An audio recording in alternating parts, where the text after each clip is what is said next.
करके आया, वहां होली स्पिरिट उन्होंने नहीं पाया। जब पौलुस वहां पे पहुंचा, पौलुस ने कहा, क्या तुमने पवित्र आत्मा पाया? कहते हमने उसकी चर्चा भी नहीं सुनी। और है कौन ये पवित्र आत्मा? उसने कहा ये वही आत्मा है जिसने यीशु मसीह को मुर्दा देह को जी उठाया। कहता अगर ये तुम में बसा हुआ होगा, अगर यही पवित्र आत्मा तुम्हारे अंदर होगा, वो तुम्हारे बीमार देहों को भी जी उठाएगा। वो तुम्हारे फाइनेंस को क्या करेगा? जी उठाएगा। अगर आप चर्च में हैं, आप उस पावर को महसूस कर सकते हैं। आपको हीलिंग मिल रही, डिलीवरेंस मिल रही, आप उस पावर को फील कर रहे हैं। पर क्या ये सोता, क्या ये सोर्स, क्या आपके अंदर इंडिविजुअली, व्यक्तिगत रूप में आपके अंदर है या नहीं? उसने कहा, उन लोगों से उसने पूछा, तुम यीशु मसीह में विश्वास करते हो? कहते हां करते हैं। कितना करते हो? मरते दम तक करते हैं जी। मर जाएंगे, यीशु मसीह को छोड़ेंगे नहीं। अच्छा इतना कुछ तुम करते हो, पर क्या तुमने पवित्र आत्मा को पाया? कहते वो क्या होता है? उसकी तो हमने चर्चा भी नहीं सुनी। और मिलता किनको है पवित्र आत्मा? बाइबल कहती प्रभु यीशु मसीह जानते थे कि वो चेले जिन्होंने चंगियाइयां की, दुष्ट आत्माएं उनके वश में थी, पर परमेश्वर ने कहा यरूशलेम को मत छोड़ना जब तक तुम पवित्र आत्मा को ना पाओ। और परमेश्वर अपनी प्रतिज्ञा को पूरा करेगा और तुम्हें पवित्र आत्मा का बपतिस्मा देगा। और बाइबल कहती पेंटिकोस्ट का जब दिन आया, वो सब एक जगह इकट्ठे थे। आज मैं आपको बताऊंगा क्या हिंड्रेंस है, क्या रुकावट है कि आज कलीसिया में हर एक जन पवित्र आत्मा से भरपूर नहीं है। जब पेंटिकोस्ट का दिन आया, वो सब एक जगह क्या थे? इकट्ठे थे। जब यीशु मसीह आसमान पे, स्वर्ग पे चढ़ रहे थे, तो यीशु मसीह ने कहा था वेट करना यरूशलेम में, पिता का वायदा पूरा होने का इंतजार करना कि अंत के दिनों में मैं अपना आत्मा सब मनुष्यों के ऊपर। इस वायदे को पूरा होने में इंतजार करना और यरूशलेम से बाहर नहीं जाना, क्योंकि प्रोफेटिकली पवित्र आत्मा वहीं उतरना चाहिए बाइबल के वचनों के अनुसार। इसलिए बाहर कहीं भी मत जाना। और बाइबल कहती पेंटिकोस्ट का त्योहार वो मनाते थे सब यहूदी लोग। ये कौन सा त्योहार होता था?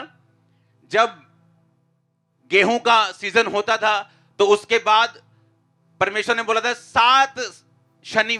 7वें शनिवार महासभा करना, और उसके अगले दिन 50वां दिन होता था। इस तरह से वो पेंटिकोस्ट का त्योहार मनाते थे। और समझने वाली बात यह है कि ये सब लोग यहूदी थे, पुराने नियम वाले यहूदी, जिनसे परमेश्वर ने कहा था यरूशलेम के बाहर मत जाना। ये यहूदी लोग थे और ये 500 लोग थे जिनसे परमेश्वर ने बात की थी। पर जब ये 500 लोग यरूशलेम में गए और रोज प्रार्थना करके इंतजार कर रहे थे, धीरे धीरे लोग कम होते गए, क्योंकि लोगों में आज पेशेंस नहीं। और कितने रह गए फिर? 120। और आप जानते पवित्र आत्मा किन पर उतरा? जो लोग पेंटिकोस्ट का त्योहार नहीं मना रहे थे, ये उन पे उतरा। तो हम ये नहीं कह सकते कि हम पेंटिकोस्टल हैं, क्योंकि वो लोग जो पेंटिकोस्ट का त्योहार नहीं मना रहे थे, वो कमरे में प्रार्थना कर रहे थे। और जो लोग ये समझ रहे थे कि परमेश्वर तो हमारी जेब में है, हम तो जन्मे ही क्रिश्चियन हैं, हम तो परमेश्वर के दाएं हाथ खड़े हैं, वो तो हर बात हमसे पूछ के करता है, वो बाहर थे आत्मा के बिना। और ये सोच रहे थे कि परमेश्वर हमारे साथ है। और जो लोग त्योहार नहीं मना रहे थे, जबकि बाइबल के अनुसार वो पेंटिकोस्ट का त्योहार मनाना चाहिए था उनको, पर उनको अब मालूम था कि अब हमें रिलीजियस स्पिरिट से नहीं, हमें होली स्पिरिट से चलना है। रिलीजियस स्पिरिट क्या होती? रिलीजियस स्पिरिट ये आज कलीसिया में एक रुकावट है। ये आपको बाहर से बदलती है। आपको चोला डालने के लिए बोलेगी व्हाइट कलर का, पर अंदर से आपको बदलने के लिए नहीं बोलेगी। बड़ा क्रॉस आपके पेट पे लटकना चाहिए, पर अंदर क्रॉस हो चाहे ना हो। विरोध करना आत्मा के लोगों का, ये रिलीजियस स्पिरिट है। और रिलीजियस स्पिरिट जो थी, वो लोगों को बांध करते थे, सदूकी और फरीसी लोग, कि चेलों के साथ नहीं मिलना, नहीं तो आराधनालय से निकाल देंगे। अगर चेलों के पास गए ना, तो चर्च से छुट्टी कर देंगे तुम्हारी, नाम काट देंगे तुम्हारा। और इन लोगों के ऊपर होली स्पिरिट नहीं था। होली स्पिरिट उन लोगों के ऊपर था जो प्रार्थना कर रहे थे और परमेश्वर की प्रेजेंस में थे और होली स्पिरिट के अनुसार चल रहे थे। उनके ऊपर वो नहीं उतरा जो रिलीजियस स्पिरिट के अनुसार चल रहे थे, जो अपने आप को धर्मी समझते थे, बाहर से सब कुछ बदलते थे, बाहर से यहूदी थे, प्रार्थनाएं भी करते थे, लेकिन होली स्पिरिट के अनुसार नहीं चलते थे। इसलिए मैंने कहा हम किसी मिशन के नहीं, ये पेंटिकोस्टल मिशन नहीं, क्योंकि जब हम मिशन और रिलीजियस स्पिरिट को इन्वॉल्व कर लेंगे, उसे मिला लेंगे, आप पवित्र आत्मा से भर नहीं पाएंगे। बोलते चेलों के साथ नहीं मिलना, और लोगों को डर रहता था अगर चेलों के पास गए तो आराधनालय से क्या कर देंगे, छुट्टी कर देंगे, मेंबरशिप काट देंगे हमारी। पर होली स्पिरिट के लिए आपको मूल्य अदा करना पड़ेगा। आपको वो सुनना पड़ेगा जो पवित्र आत्मा आपसे कह रहे हैं। आपको वो सुनना पड़ेगा जो यीशु मसीह आपसे कह रहे हैं। आपको वही करना पड़ेगा अगर आप ये पवित्र आत्मा चाहते हो जो आज चर्च में आप पे उतरने वाला है।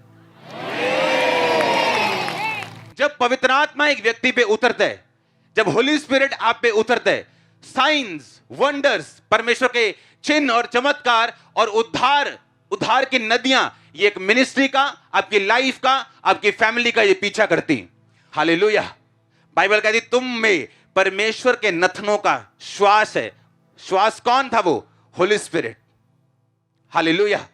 बाइबल कहती है आकाश के सारे गण उसके श्वास से बने। किससे? होली स्पिरिट से। ये सब देखी हुई चीजें परमेश्वर के वचन ने बोली हैं और पवित्र आत्मा ने इन्हें बनाया है। हालेलुया। लोग सोचते हैं कि हम 40 साल से मसीही हैं तो हम में होली स्पिरिट होगा। वो आत्मा नाप नाप के नहीं देता। लोग बोलते अरे नाप नाप के नहीं देता, पर है कि नहीं है ये तो देखो। नाप नाप के तो वो नहीं देता, पर है भी है कि नहीं है। अगर नहीं है तो मांगो। और मिलेगा कैसे? जब तुम अपने आप को इन रिलीजियस चीजों से, इन बंधनों से, इन धर्म के बंधनों से, इन मिशनों के बंधनों से, इन चक्रों से, इस पाप से जब फ्री करके होली स्पिरिट की ओर देखोगे, पवित्र आत्मा की ओर देखोगे, बाइबल वर्सेस से प्रेयर करोगे, वो आप पे उतरेगा। और यही आपको चाहिए, नहीं तो मसीह में आने का कोई फायदा नहीं होगा। यही आपको चाहिए। आमीन। यही पवित्र आत्मा आपको चाहिए। यही आपके घर को बदलेगा, यही आपके फाइनेंस को बदलने वाला है, आपके शरीर को जिंदा यही करेगा। बाइबल कहती है वो आपके लिए लोगों को खड़ा करेगा, आपके रास्तों को साफ करेगा, आने वाली मुसीबत से बचाएगा, नए इवेंट्स को अनफोल्ड करेगा, नई चीजों को आपकी जिंदगी में लेके आएगा। और इन सब चीजों को पाने से पहले आपको मुक्त होना पड़ेगा सब बंधनों से। आमीन।